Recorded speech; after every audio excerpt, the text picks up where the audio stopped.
اکثر لوگ نماز کیوں نہیں پڑھتے؟ یہ جو بات بتانے لگا ہوں اس پر ذرا غور کیجیے گا۔ ایک دوست نے اپنی نماز شروع کرنے کی وجہ بیان کرتے ہوئے کہا کہ میں بہت آسانی سے نمازی بن گیا۔ پوچھا گیا کیسے، تو بتانے لگا کہ ایک دن میں کلاس میں بیٹھا ہوا تھا اور اسلامیات کا مضمون تھا۔ استاد آئے اور سوال کیا کہ آپ کے خیال میں لوگ نماز کیوں نہیں پڑھتے؟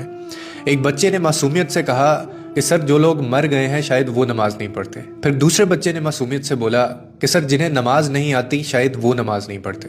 اس کے بعد ایک اور بچے نے کہا کہ سر جو مسلمان نہیں ہیں وہ نماز نہیں پڑھتے۔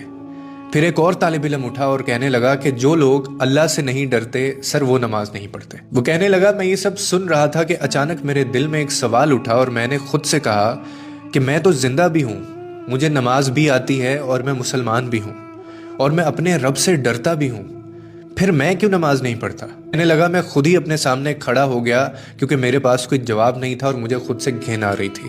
اور پھر میں نے خود سے ایک سوال کیا کہ اگر قبر کی پہلی رات مجھ سے پوچھا گیا کہ تم تو زندہ بھی تھے، تمہیں نماز بھی آتی تھی، تم مسلمان بھی تھے، تم اللہ سے ڈرتے بھی تھے، تو پھر تم نماز کیوں نہیں پڑھتے تھے؟ اس کے بعد پھر میں کیا جواب دوں گا؟ اس نے مزید کہا کہ یہ وہ لمحہ تھا جس نے مجھے ہلا دیا کہ ہم اکثر سمجھتے ہیں کہ ہمارے پاس وقت ہے، ہم بعد میں شروع کر لیں گے، ہم بڑھاپے میں پڑھ لیں گے اور ابھی ہماری زندگی باقی ہے۔